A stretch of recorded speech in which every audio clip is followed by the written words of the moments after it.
I deconstructed my entire belief system unintentionally, and I'm going to tell you about it. I grew up Mormon, was in a very insulated community.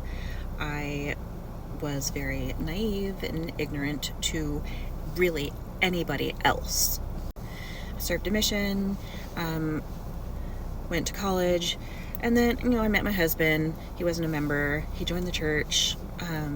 We had kids, and, we were living our life. Things weren't feeling right. In 2015, that's when I believe the Black Lives Matter movement really took off, and I started listening, and I am ashamed to say that I didn't know that this was happening. I didn't realize that racism was still a thing. I didn't realize that communities were still being harmed, and I was shocked and pissed. And so it became my life's journey, my life's mission, to learn everything I can and to listen to marginalized communities. And so I started doing just that on social media. I started seeking out blogs and articles and things, and really deconstructing. I didn't realize that's what I was doing, but that's what I was doing. My views on the LGBTQ community changed and kept changing, and I realized I am a member of that community. I deconstructed so many things. I wanted to learn about everything, and I wanted to make a difference in whatever way I could. And for me, part of that was, I had to learn it first. And the next step, I'm teaching my children it.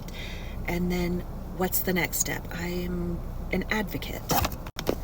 The 2016 election was a big catalyst for me to push me on this journey, because I saw it was so much blatant racism and bigotry, that levels that I had never seen before, most of which I had never seen before. I was shocked and disgusted, and I wanted to change it. I saw it in the church. I saw the homophobia and the racism in the church. Every ward that I've ever lived in, there were very few people of color. There were very few people that were not white. Then I started learning the church history and the racism in the church. And, I knew about certain things, and I started deconstructing those things that, the church had done and that the church taught. So this was a process. And then last year really was the big push for me. I spent the last, 9 years learning and applying what I was learning. And then Trump was going to run again for president, and I knew that this could not happen, that it would be devastating if he became president.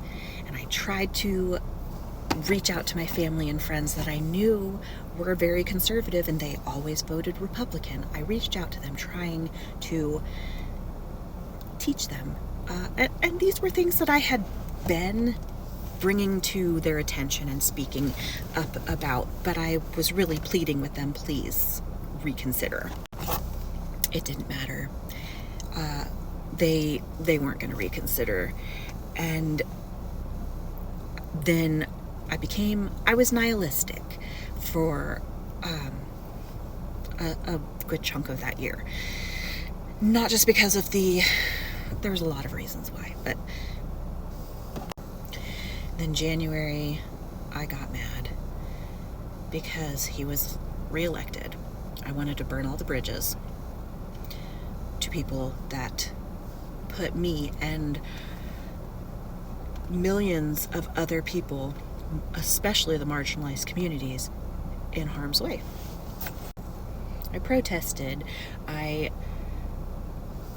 reposted. I tried educating my community. I started a book club for the ladies in my church, and I chose progressive books written by marginalized communities, and we talked about them. I was trying everything that I could in my situation that I could do to try to help people see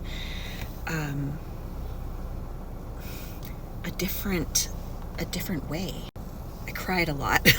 I was angry a lot. I started really deconstructing. June, I this year I did not want to be associated with any conservative. I wanted to, like, I've always been alternative in my heart, but like afraid to be alternative on the outside, so I dyed my hair rainbow.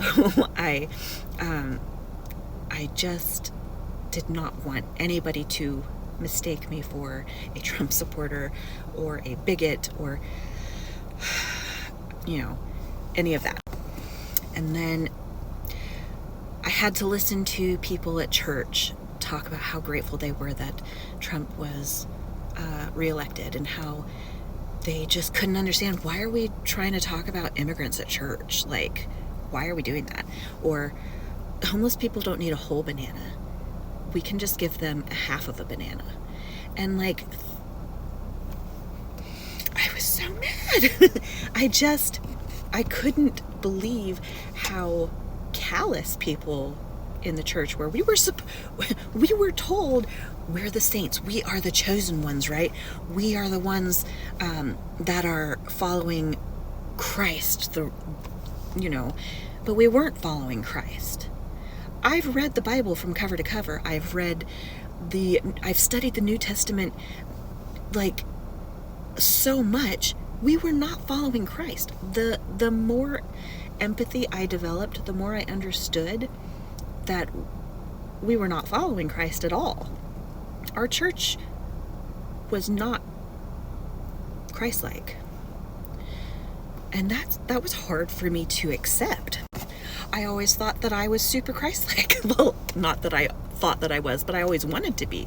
And I always thought that the church was, well, this is Christ's church. He's at the head of it. And then why, if he's at the head of it, why are we doing things this way? Because this is the opposite of what he taught. I mean, I guess maybe things have changed and he's changed his mind, but really, the church teaches God never changes his mind. God doesn't change. Then why are we doing things this way when Christ told us to do things that way? It didn't make sense to me. And in September, my shelf shattered. There were so many problems that I had with doctrine in the church that I kept putting on my shelf. I'm like, that's a question I'm going to ask God when I get to heaven. It got to a point where I was so nihilistic about the thought of going to this Mormon heaven, this celestial kingdom, so that I could have my own world with my husband. But what's my role?